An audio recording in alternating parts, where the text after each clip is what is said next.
Jaya Radha Madhava Punya Bihari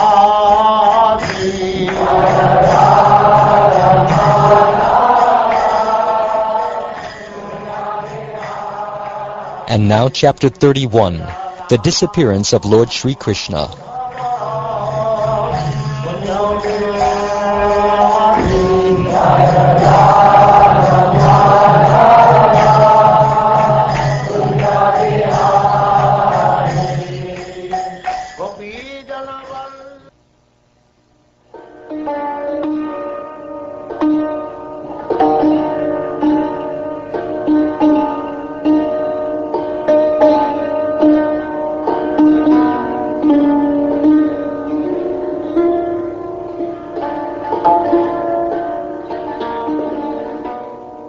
Shukdev Goswami said, Then Lord Brahma arrived at Prabhasa, along with Lord Shiva and his consort, the sages, the Prajapatis, and all the demigods headed by Indra. The forefathers, Siddhas, Gandharvas, Vidyadharas, and great serpents also came, along with the Charanas, Yakshas, Rakshasas, Kinnaras, Apsaras, and relatives of Garuda, greatly eager to witness the departure of the Supreme Personality of Godhead. As they were coming, all these personalities variously chanted and glorified the birth and activities of Lord Shauri or Krishna. O King, crowding the sky with their many airplanes, they showered down flowers with great devotion. Seeing before him Brahma, the grandfather of the universe, and the other demigods, who are all his personal and powerful expansions, the Almighty Lord closed his lotus eyes, fixing his mind within himself, the Supreme Personality of Godhead. Without employing the mystic Agneyi meditation to burn up his transcendental body, which is the all-attractive resting place of all the worlds, and the object of all contemplation and meditation, Lord Krishna entered into his own abode. As soon as Lord Sri Krishna left the earth, truth, religion, faithfulness, glory, and beauty immediately followed him. Kettle drums resounded in the heavens, and flowers showered from the sky. Most of the demigods and other higher beings, led by Brahma, could not see Lord Krishna as he was entering his own abode, since he did not reveal his movements. But some of them did catch sight of him, and they were extremely amazed. Just as ordinary men cannot ascertain the path of a lightning bolt as it leaves a cloud, the demigods could not trace out the movements of Lord Krishna as he returned to his abode. A few of the demigods, however, notably Lord Brahma and Lord Shiva, could ascertain how the Lord's mystic power was working, and thus they became astonished. All the demigods praised the Lord's mystic power, and then returned to their own planets. My dear King, you should understand that the Supreme Lord's appearance and disappearance, which resemble those of embodied conditioned souls, are actually a show enacted by his illusory energy, just like the performance of an actor.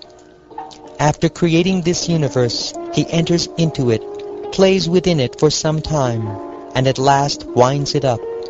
Then the Lord remains situated in his own transcendental glory, having ceased from the functions of cosmic manifestation. Lord Krishna brought the son of his guru back from the planet of the Lord of Death in the boy's self-same body.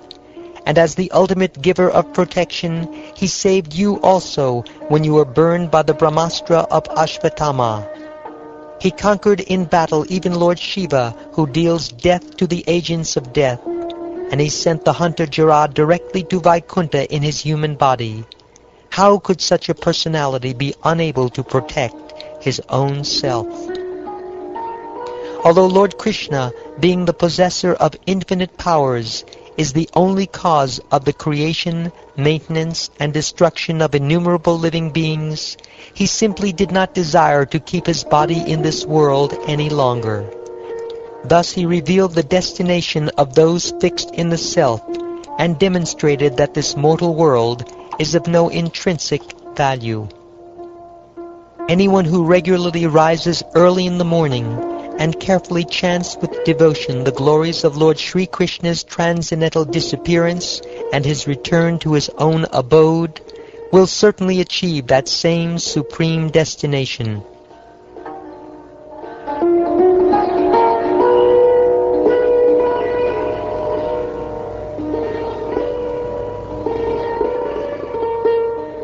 As soon as Daruka reached Dwarka, he threw himself at the feet of Vasudeva and Ugrasena and drenched their feet with his tears, lamenting the loss of Lord Krishna. Daruka delivered the account of the total destruction of the Vrishnis, and upon hearing this, O Parikshit, the people became deeply distraught in their hearts and stunned with sorrow. Feeling the overwhelming pain of separation from Krishna, they struck their own faces while hurrying to the place where their relatives lay dead.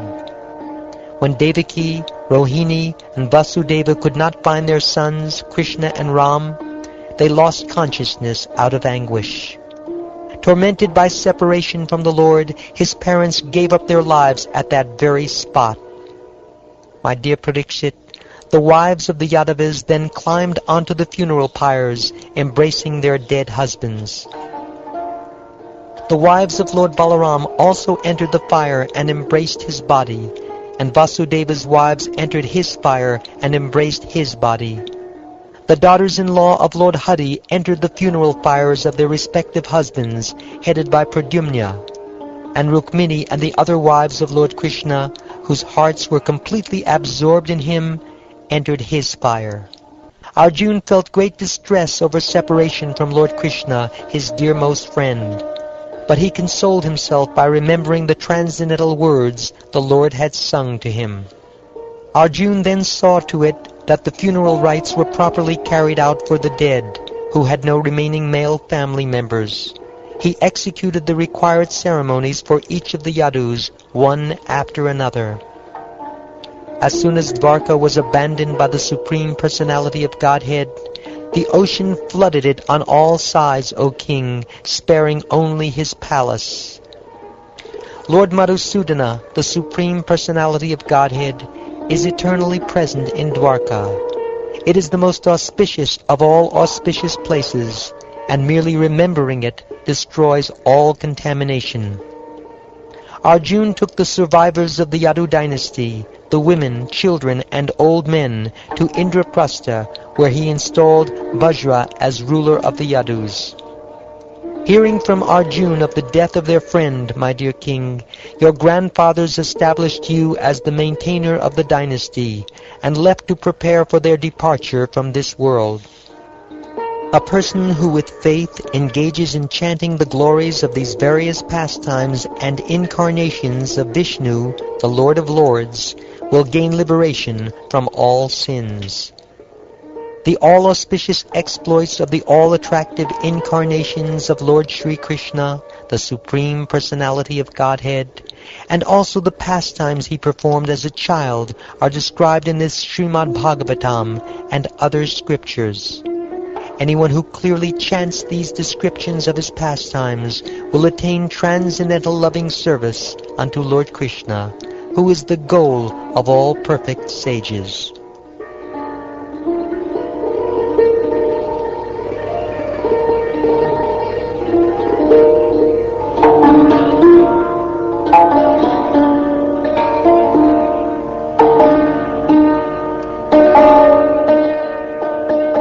Thus ends the 31st chapter of the 11th canto of the Srimad Bhagavatam, entitled The Disappearance of Lord Sri Krishna. And this ends the 11th canto.